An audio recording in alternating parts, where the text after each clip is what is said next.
Hello viewers, আসসালামু আলাইকুম। Urmi kitchen with ব্লগে আপনাদেরকে স্বাগতম।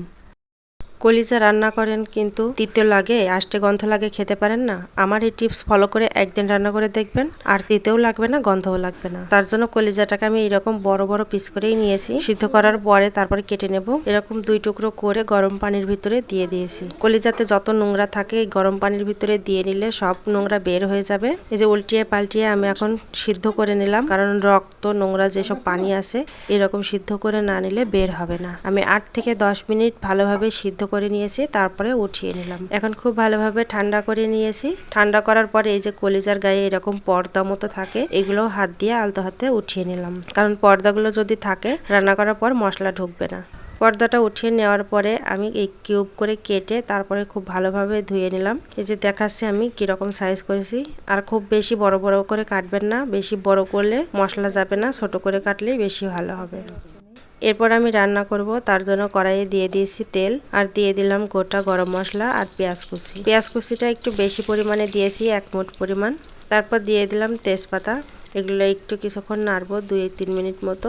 পেঁয়াজটা খুব বেশি লাল লাল করব না, হালকা লাল হয়ে আসলে এরপর দিয়ে দেব বাটা মশলাগুলো। দিয়ে দিলাম প্রথমে রসুন আর আদা পেস্ট 1.5 চামচ মতো, আর তারপরে দিয়ে দিলাম জিরা বাটা। মশলাগুলো একটু ছিটছিল, তার জন্য একটু পানি দিয়ে নিলাম।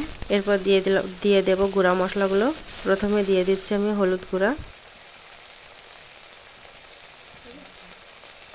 তারপর দিয়ে দেব মরিচের গুঁড়া। মরিচটা যে যেরকম খেতে পছন্দ করেন সেই অনুপাতেই দিতে হবে। তারপর দিয়ে দিলাম লবণ স্বাদ মতো। একটু পানি দিয়ে মশলাটা কষিয়ে নিচ্ছি যাতে না পুড়ে যায়। 1/2 চামচের মতো ধনিয়া গুঁড়াও দিয়ে দিলাম। এরপর মশলাটা ভালোভাবে কষিয়ে নেব। মশলা ভালো করে কষানো না হলে কিন্তু গন্ধ লাগবে। মশলা থেকে যখন তেল ছেড়ে দিয়েছে সেই সময় আমি কলিজাগুলো দিয়ে দিচ্ছি। এটা আমি ছেলের জন্য রান্না করছিলাম, তার জন্য ঝালটা একটু কমই দিচ্ছি। এরপর কষানোর জন্য পানি দিয়ে দিলাম। পানিটা অবশ্যই গরম পানি দিবেন, তা না হলে কিন্তু আষ্টে গন্ধ থেকে যায়। আমার কষানোটা কমপ্লিট হয়ে গেছে। এই যে এই রকম কালার আসবে, প্রতিটা স্টেপ ফলো করবেন, তাহলে এইরকম সুন্দর কালার আসবে। অনেকে আছে কলিজা রান্না করেন কিন্তু কালো দেখায় রান্নার পরে। এরকম টিপস ফলো করে যদি রান্না করেন তাহলে একদমই গন্ধ লাগবে না, তিতেও লাগবে না, খেতে খুবই ভালো লাগবে। ঝোলের পানিটা দিয়ে দিয়েছি।